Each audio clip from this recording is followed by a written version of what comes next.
so good.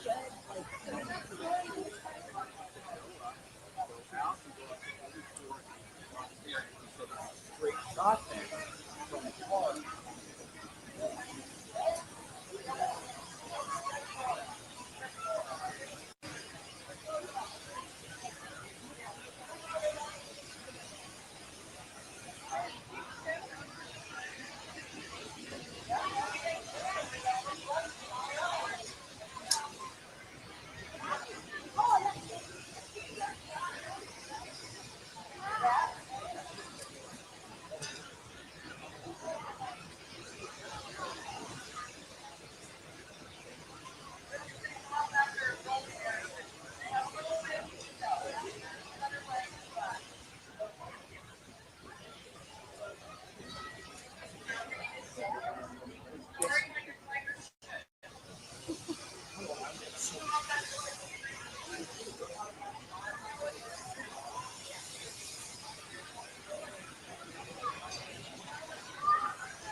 Oh, you did?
Is the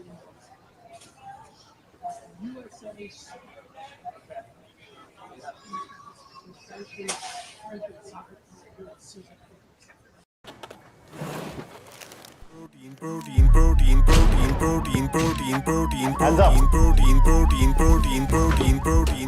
no sir. नहीं है sir. क्या नहीं है sir?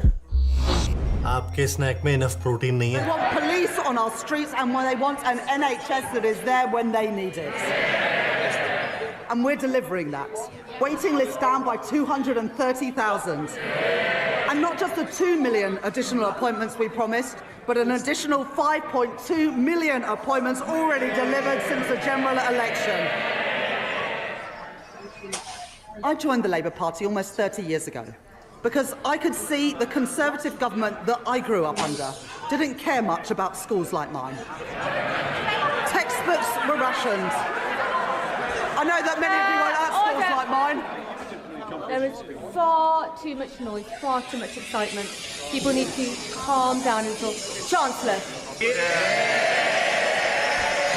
don't want to hear what the Tories did to schools like mine, but I will tell them.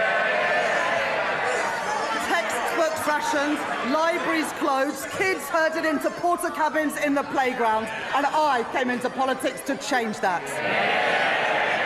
The money that I allocated at the spending review will fix the crumbling classrooms that the Conservatives left behind and build the schools that they promised but never delivered. And today, thanks to representations from my honourable friends, the members for Wolverhampton North East and Leeds South West and Morley, I will provide £5 million for libraries in secondary schools, building on the £10 million commitment to ensure that every primary school has a school library within this Parliament. And thanks to representations from my honourable friends, the members for Bournemouth East and from Luton North, I am providing £18 million to improve and upgrade playgrounds across England. Madam Deputy Speaker, let there be no doubt that this is a government that is on the side of our kids and who will back their potential. I will not allow the legacies of Conservative neglect to stain our society. Last year, I made changes to the Mine Workers Pension Scheme to ensure that its members receive the fair pensions that they are owed.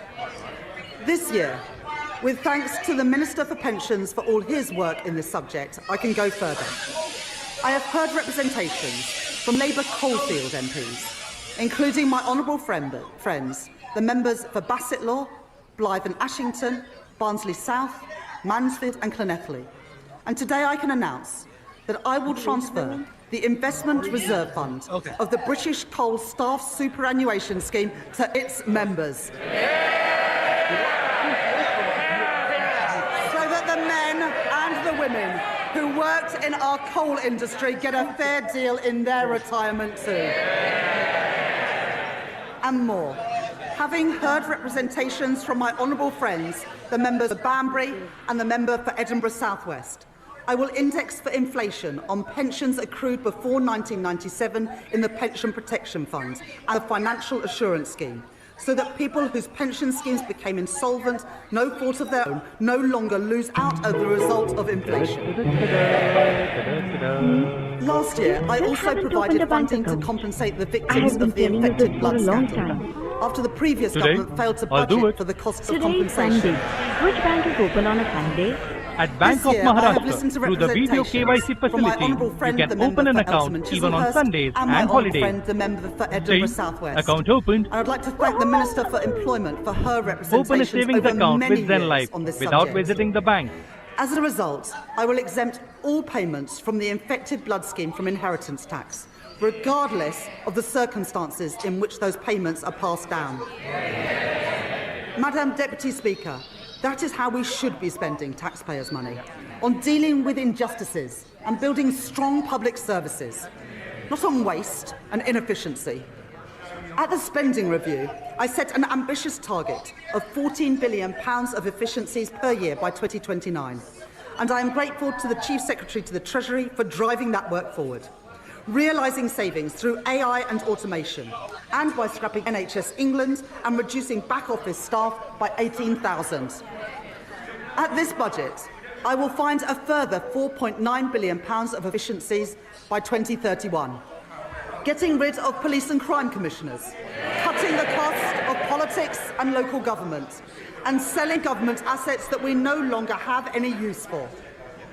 These savings will be required across government. But for our National Health Service, I will reinvest all of these savings back into the care that people rely on. More nurses, more GPs, more appointments. Restoring the services that faltered under years of Conservative decline and investing in the future of our National Health Service. And today I am announcing £300 million of investment in technology to improve patient service and 250 new neighbourhood health centres. Expanding more services into communities so that people can receive treatment outside of hospitals and get better, faster care where they live. Over 100 of these will be delivered by 2030, including in Birmingham, Truro and Southall. The Labour Party founded our National Health Service, and we will renew our National Health Service.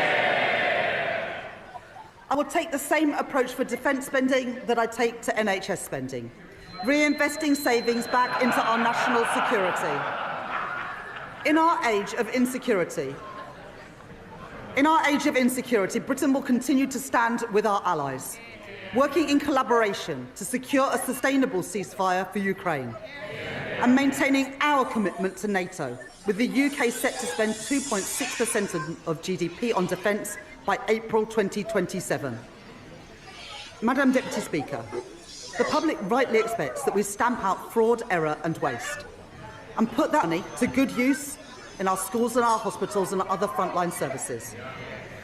My right honourable friend, the Home Secretary, has already announced that she will claw back excess profits from the use of hotels to house asylum seekers, as we phase out the use of those hotels entirely.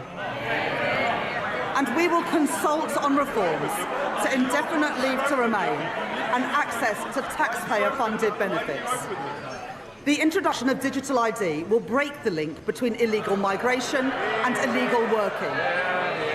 And the HMRC and the Fair Work Agency will crack down on illicit businesses that blight our high streets and undercut illegitimate firms, enforcing the minimum wage, investigating dodgy businesses, and increasing scrutiny of the gig economy, as well as tracking down fraudulent business owners who vanish without paying their taxes.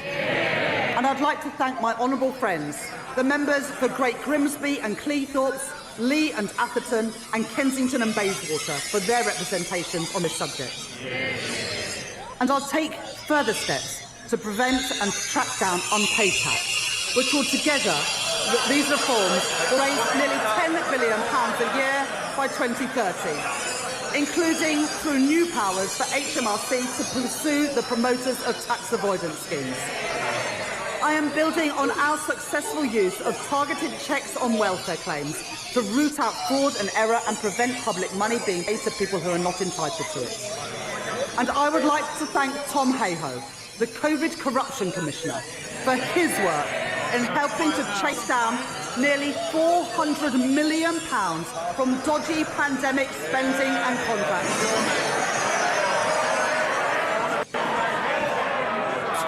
Contracts handed out by Tory ministers to Tory peers and Tory friends.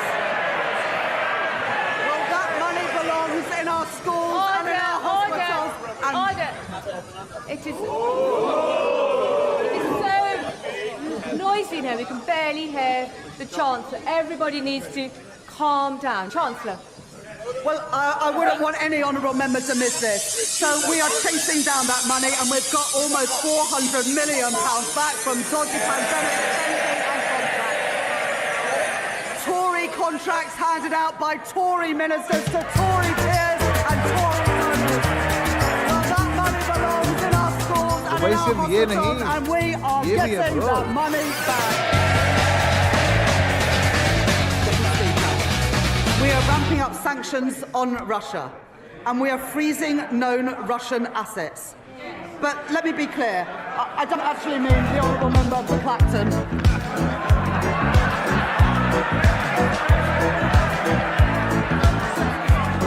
Under the Conservatives.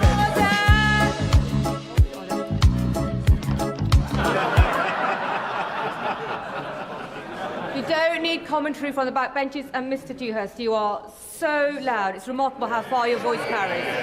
Chancellor. Under the Conservatives, the cost of our welfare system increased by nearly 1 percentage point of GDP, equivalent to £88 billion in just 5 years. The broken welfare system that we inherited wrote off millions of people as too sick to work, and we will reform that system so that it is a system that does not count the cost of failure, but one that protects people who cannot work and empowers those who can. We have brought back face-to-face assessments for disability benefits. Those are the face-to-face assessments that the Shadow Chancellor got rid of when he was Work and Pensions Secretary. And our changes to universal credit will get 15,000 people back into work, a figure confirmed today. The former Health Secretary, Alan Milburn, will review the causes of rising youth inactivity, and we are already taking action. I'm grateful to the Federation of Small Businesses and Small Business Britain for their representations on apprenticeships. And today I am announcing funding to make the training for under 25 apprenticeships completely free for small and medium-sized enterprises.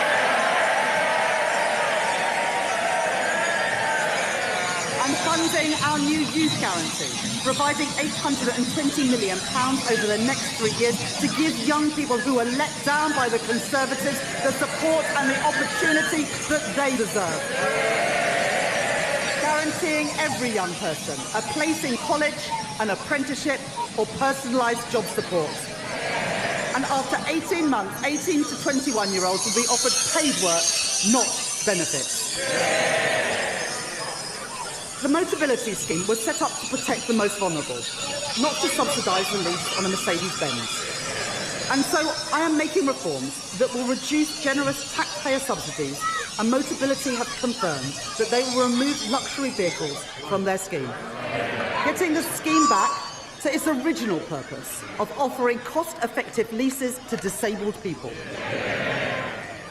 And taxpayers' money should not be spent on pensions for people abroad, who only live for a couple of years and may never even have paid a penny in tax. The Conservatives allowed thousands of people living abroad to buy their way into the state pension for as little as £3.50 a week, debasing the purpose of our pension system. Right there? And so I will abolish access to Class 2 voluntary national insurance contributions for people living abroad, increasing the time that someone has to live or work in Britain to 10 years and increasing the contributions that they must pay. These reforms improve our welfare system. They support our young people, protect those who need it most, and put an end to Conservative waste and unfairness. Madam Deputy Speaker, to break the cycle of austerity, we need a fair and a sustainable tax system. One that generates revenues to fund the public services that we all use and supports investment to grow our economy. That does mean that today I am asking everyone to make a contribution.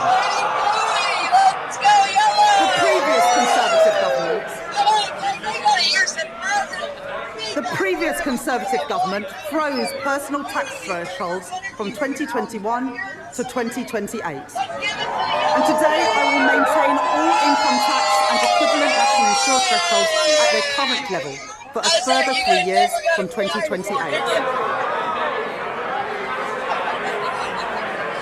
While ensuring that people... Order!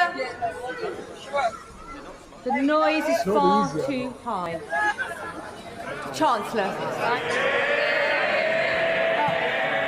The Right Honourable Lady supported these freezes when her party made them. She might want to forget about it, but the British people never will.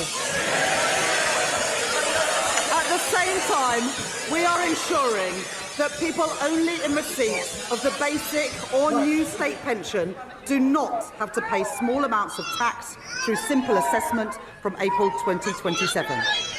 I will also keep the Plan 2 student loan repayments threshold at its 2026-27 level for 3 years. Madam Deputy Speaker, I know that maintaining these thresholds is a decision that will affect working people. I said that last year, and I won't pretend otherwise now.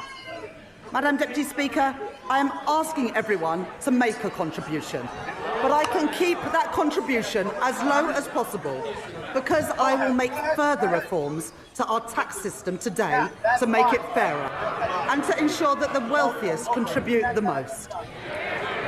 The Conservatives knew that our tax system didn't work.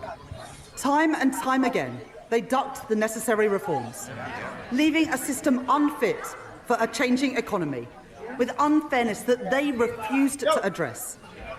Currently, a landlord with an income of £25,000 will pay nearly £1,200 less in tax than their tenants with the same salary, because no national insurance is charged on property, dividend or savings income. It's not fair that the tax system treats different types of income so differently. And so I will increase the basic and higher rate of tax on property, savings and dividend income by 2 percentage points, and the additional rate of tax on property and savings income by 2 percentage points. Even after these reforms, 90% of taxpayers will still pay no tax at all on their savings. As well as narrowing the gap between the tax on income from assets and income from work, I also believe that a fair society is one where the wealthiest pay their fair share. The reforms I made last year will raise an additional £8 billion a year by 2020-30 from wealth. I increased taxes last year on private equity, private schools and private jets. I abolished the non-dom tax regime. And this year, I will make 2 changes to cap trust charges and prevent avoidance. I reformed inheritance tax on agricultural and business assets. And this year, I am aligning those reforms with wider inheritance tax rules by allowing the transfer of the 100% relief allowance between spouses, balancing the taxation of these valuable assets with the realities of family life. In this budget, I will take further steps to deal with a long-standing source of wealth inequality in our country. A Band D home in Darlington or Blackpool pays just under £2,400 in council tax. कितने में क्या ही मिलेगा यार? £300 more than a £10 million mansion in Mayfair. तू ठीक तो है ना? And so, Gold ETF. from 2028, All you need is 200 rupees or less. I am introducing Gold ETF. It's Ajka Gold, regulated and backed by Real Gold. All you need is a demat account. An annual £2,500 for £400 million by 2031, and will be charged on less than the top 1% of properties. Madam Deputy Speaker, reliefs in our tax system cost the taxpayer billions of pounds a year, but many of them no longer serve their original purpose. The government rightly provides generous tax for people paying into a pension, relieving income tax on all contributions and on the investment itself, as well as national insurance relief on employer contributions, at a cost of over £70 billion a year to the Exchequer. This budget makes no changes to those reliefs or to the tax-free lump sum. But salary sacrifice for pensions, which was intended to be a small part of our pension system, is forecast to almost treble in cost to other taxpayers, from £2.8 billion in 2017 to £8 billion by 2030, with the greatest benefit going to the highest earners, or to those in the financial services sector putting their bonuses into pensions tax-free, while those on the minimum wage or those whose employers don't offer salary sacrifice don't benefit at all. That is not sustainable for our public finances, putting pressure on the tax that everyone else pays. And so I am introducing a £2,000 cap on salary sacrifice into a pension, with contributions above that taxed in the same way as other employee pension contributions. That is a pragmatic step so that people, especially on low and middle incomes, can continue to use salary sacrifice for their pension without paying any more in tax than they do now, and to give individuals and employers time to adjust to these new arrangements. These changes will come into effect in 2029. The coalition government introduced 100% relief from capital gains tax on business sales made to employee ownership trusts, creating a route for gains to go completely untaxed when businesses are sold. I will reduce that relief to 50%, retaining a strong incentive for employee-owned companies. And as we work towards doubling the size of the cooperative economy, the Department for Business and Trade will launch a call for evidence on how we can better support co-ops to grow. Because of the changes that I have made to capital gains tax this year and last year, receipts are forecast to increase from £40 billion this year to £30 billion by 2030. To support our high streets, I am announcing a package of regulatory changes as called for by UK Hospitality and the British Retail Consortium. And I will support the Great British Pub through our new national licensing framework, encouraging councils to back our pubs and to back late-night venues with greater freedoms. For business rates, I will introduce permanently lower tax rates for over 750,000 retail, hospitality and leisure properties, the lowest rates since 1991, paid for through higher rates on properties worth more than 500,000, like the warehouses used by online giants. Alongside this, I will introduce a package of support worth over £4.3 billion over the next 3 years for a property of any size seeing a large increase in their bill. And to support a level playing field in retail, I will stop online firms from undercutting our high street businesses by ensuring customs duty applies on parcels of any value. I will reform our motoring taxes, exempting search and rescue vehicles from vehicle excise duty as called for by my honourable friends, the member for the Western Isles and for Whitehaven and Workington. And because all cars contribute to the wear and tear on our roads, I will ensure that drivers are taxed according to how much they drive and not just by the type of car they own, by introducing the electric vehicle excise duty on electric cars. This will be payable each year alongside vehicle excise duty at 3p per mile for electric cars and 1.5p for plug-in hybrids, helping us to double road maintenance funding in England over the course of this Parliament. And alongside this, I am providing support to boost our British car industry, increasing the threshold for the expensive car supplement on electric vehicles to £50,000, saving over 1 million motorists £440 a year. Providing £1.3 billion additional funding for the electric car grant, extending it to 2030 and taking total funding to £2 billion, as well as delaying changes to the employee car ownership scheme. In addition, we're investing a further £200 million to accelerate the rollout of EV charging, as well as 100% business rates relief for EV charge points for the next decade, with thanks to my honourable friend, the member for Camborne and Redruth, for his representations on this policy. And I will improve competition in our taxi industry by ending ride-hailing companies' use of a discount scheme intended for coach tours, as called for by Steve McNamara, the General Secretary of the Licensed Taxi Drivers Association, legislating to restrict access so that everyone pays fairly and protecting £700 million of tax revenue each year. I am responding to our consultation on landfill tax, and listening to representations, particularly from our house building industry. I will not converge towards a single rate, but I will prevent the gap between the two rates from widening to balance the need to address tax avoidance in the current structure.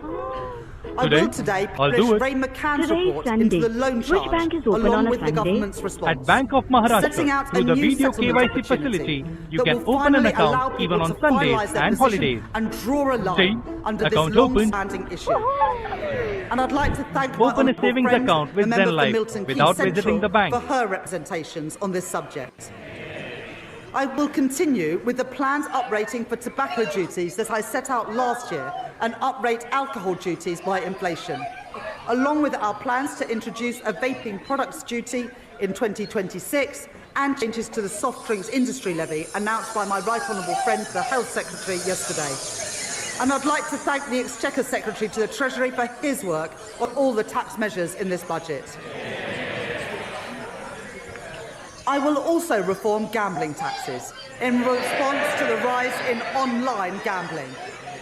Remote gaming is associated with the highest levels of harm. And so I am increasing remote gaming duty from 21% to 40%. With duty on online betting increasing from 15% to 25%. I am making no change to the taxes on in-person gambling or on horse racing. And I am abolishing bingo duty entirely from April next year. Taken together, my reforms to gambling tax will raise over £1 billion per year by 2031. As a result of the tax reforms I have made today, I can confirm that I will not be increasing national insurance, the basic, higher or additional rates of income tax or VAT. And I have kept everyone's contribution as low as possible through reforms to make our tax system stronger, closing loopholes, ensuring that the wealthiest pay their share, and building a tax system that is fairer for the future as our economy changes. On the day I became Chancellor, I said that I would judge my time in office a success if I knew that ordinary children from working class backgrounds were living more fulfilling lives. Their horizons expanded, their potential realised. I joined the Labour Party, I came into politics, because I believe that every child has equal worth and deserves an equal chance to achieve their promise. The biggest barrier to equal opportunity is child poverty. Because for every child that grows up in poverty, our society pays a triple cost. The first and the heaviest is to the child. Going to school hungry, waking up in a cold home, or in another B&B. While other children enjoy the advanced quiet space at home to work in, too many go without. And there is also the cost of supporting a family in poverty, which ends up in the lap of overstretched councils, who can do no more than shunt them into temporary accommodation at huge cost to local taxpayers. Then there is the future cost, to our economy and to our society, of wasted talent, and a welfare system that bears the cost of failure for decades to come. Young people with so much to contribute, but whose potential is suffocated early by limited life chances and missed opportunities, struggling to make their way in a society that did not look out for them. I don't intend to preside over a status quo that punishes children for the circumstances of their birth and demands that we all pay 3 times over for it. Since last July, we've rolled out free breakfast clubs in schools. We're expanding free school meals to 500,000 more kids, lifting 100,000 children out of poverty as we do it. We've passed the Renters' Rights Act and we've extended the childcare offer. And I'm proud of all of that.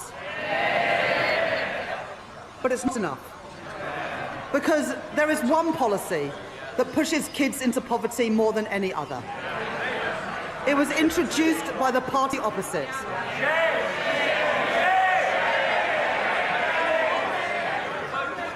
They said it would save money and that it would bring about behavioural change, disincentivising poorer families from having more children. Well, even on its own terms, it failed. The welfare bill has continued to rise, and there's been no difference in the size of families. But what it has done is to push hundreds of thousands of children into poverty since it was introduced. They said they were punishing parents' choices, but it's the kids who have paid the price. They've paid the price for the policies of a party which opted for cynical gimmicks over real savings in our welfare system.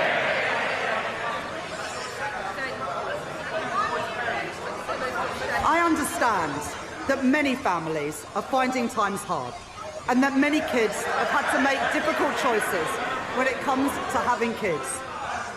And there are many reasons why people choose to have children and then find themselves in difficult times.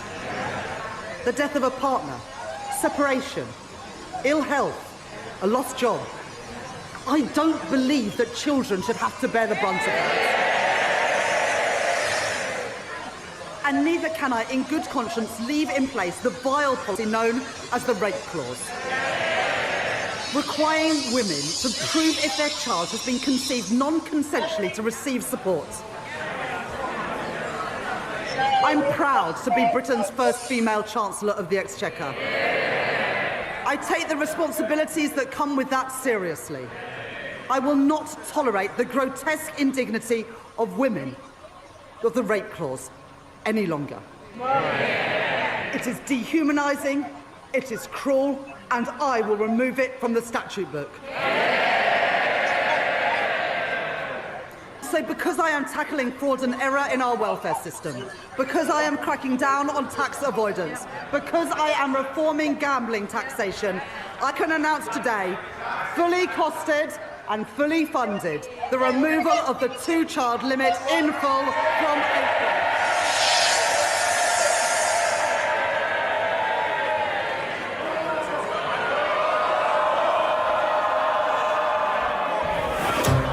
I need peaceful sleep, Rexa. Not in my job description. जब जब इस धरती पर कोई peacefully नहीं सोता, I'll be there. The Sleep Company, India's first and only smart bed mattress. The body goes soft comfort, back go firm support. Peaceful sleep mode on. The Sleep Company. I think our constituents have heard all they need to from the party opposites today.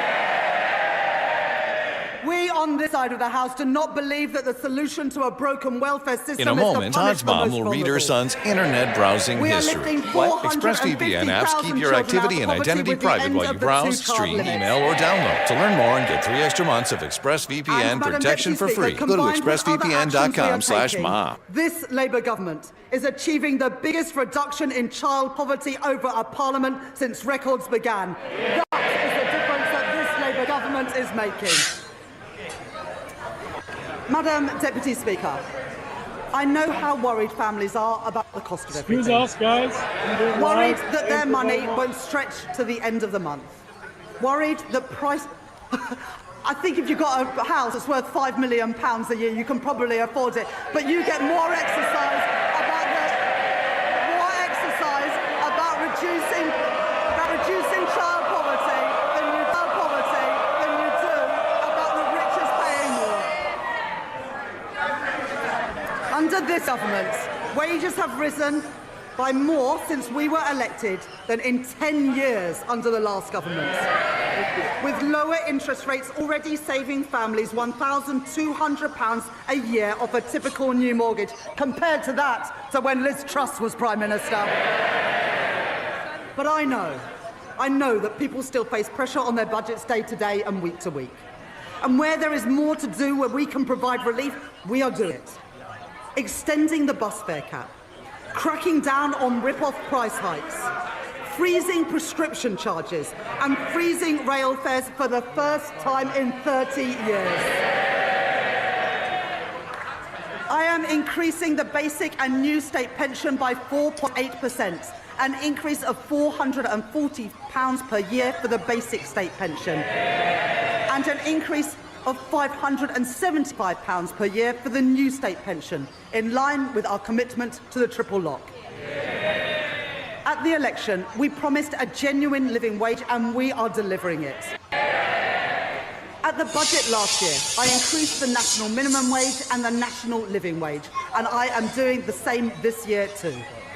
Accepting the recommendations of the Low Pay Commission in full, and increasing the minimum wage for 18 to 20-year-olds from £10 to £10.85 an hour, and increasing the living wage from £12.21 to £12.71 an hour. Under current plans, the temporary 5p cut to fuel duty that was introduced during the pandemic will come to an end in April, and fuel duty will be uprated in line with inflation. But I know that the cost of travelling to and from work is still too expensive. And so I am extending the 5p cut until September 2026.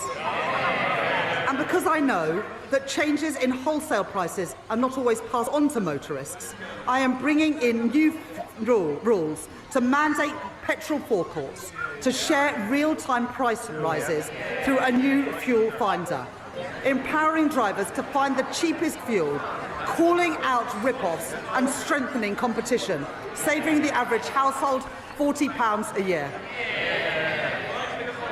Madam Deputy Speaker, one of the greatest drivers of the rising cost of living is the cost of energy prices. The cause of high energy bills must be tackled at source. And so we are investing in energy security, in nuclear and renewable energy, and in insulation through our Warm Homes Plan. But that's not enough when people are struggling with energy bills today. The Conservatives' Eco Scheme was presented as a plan to tackle fuel poverty. It costs households £1.7 billion a year on their bills. And for 97% of families in fuel poverty, the scheme, get this, has cost them more than it's saved. It is a failed scheme, and so I am scrapping it, along with taking other legacy costs off bills. And as a result, I can tell you today that for every family, we are keeping our promise to get energy bills down and cut the cost of living. With £150 cut from the average household bill from April next year. Money off bills and in the pockets of working people, that is my choice. Not to neglect Britain's energy security like the Tories did. Not to leave working families to bear the brunt of high prices like the Tories did, but to get energy costs down now and in the future. That is the Labour choice. And Madam Deputy Speaker, one more thing.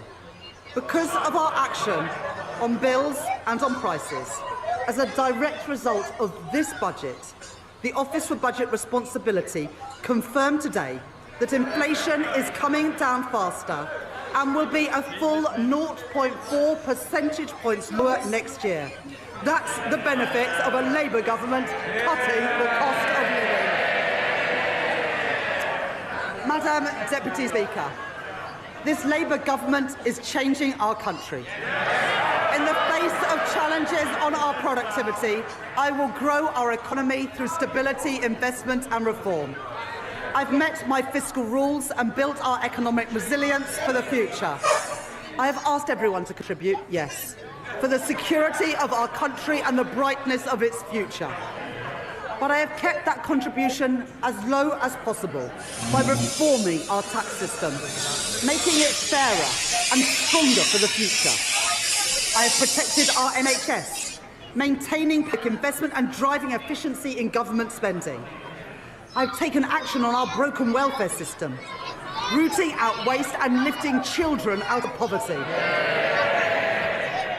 And I have cut the cost of living with money off bills and prices frozen, all while keeping every single one of our manifesto commitments. Those are my choices.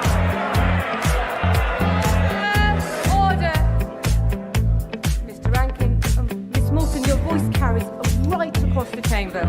Right across the chamber. Try and take a breath every so often. Big dreams start small. At GoDaddy, we help you take that first step and every step after. From getting your domain to creating your website, email and online security, we've got you covered. You don't need to be a tech expert. You just need a starting point. GoDaddy gives you the tools, the expert support and the push to make it real. Your brand starts here with GoDaddy. This statement to the House.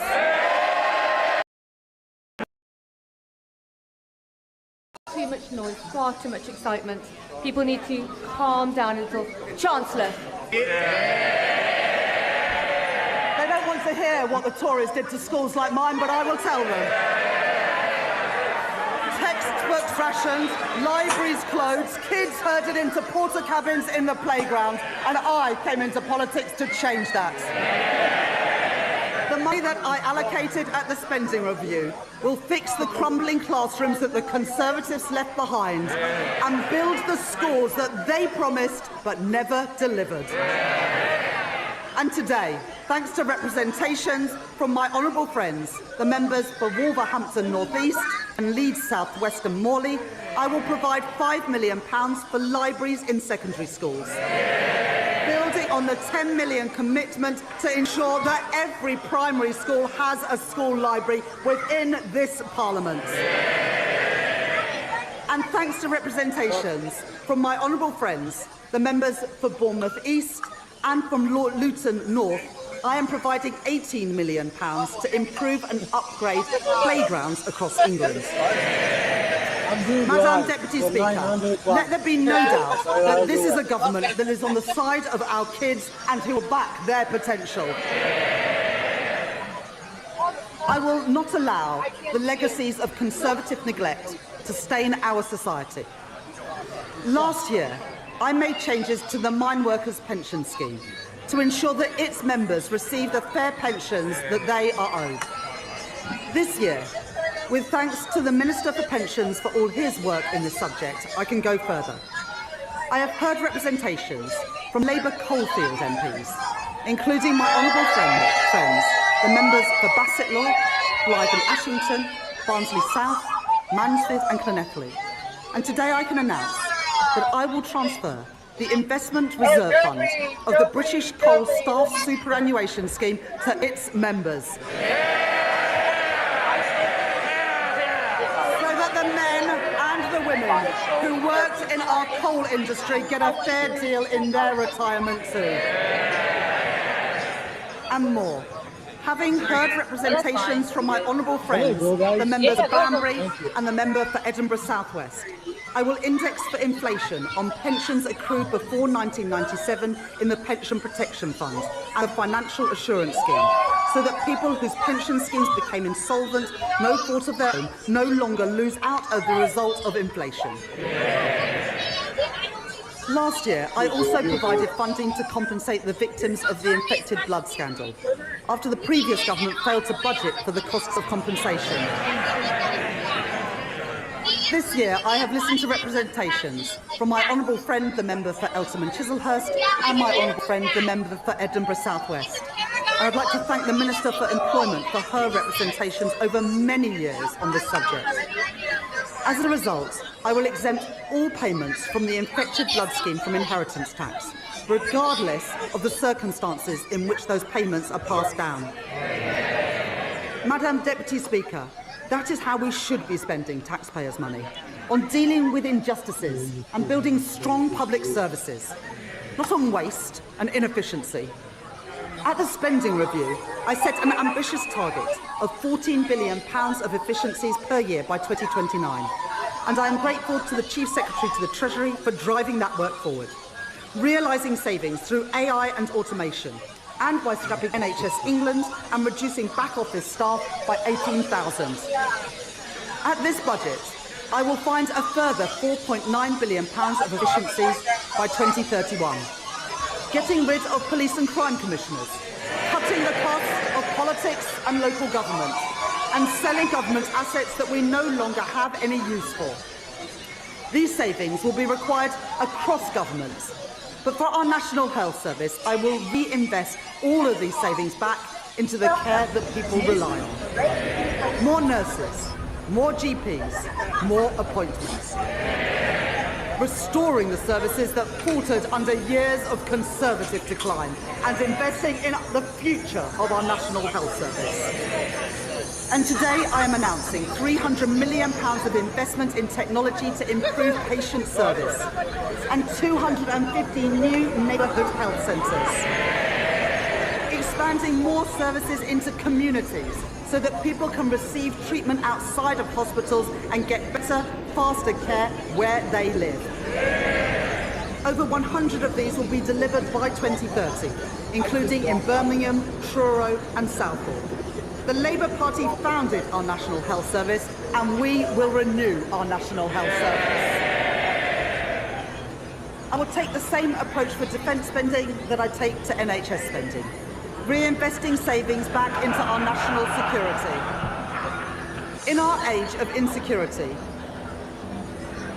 insecurity, Britain will continue to stand with our allies, working in collaboration to secure a sustainable ceasefire for Ukraine, and maintaining our commitment to NATO, with the UK set to spend 2.6% of GDP on defence by April 2027. Madam Deputy Speaker, the public rightly expects that we stamp out fraud, error and waste, and put that money to good use in our schools and our hospitals and other frontline services. My right honourable friend, the Home Secretary, has already announced that she will claw back excess profits from the use of hotels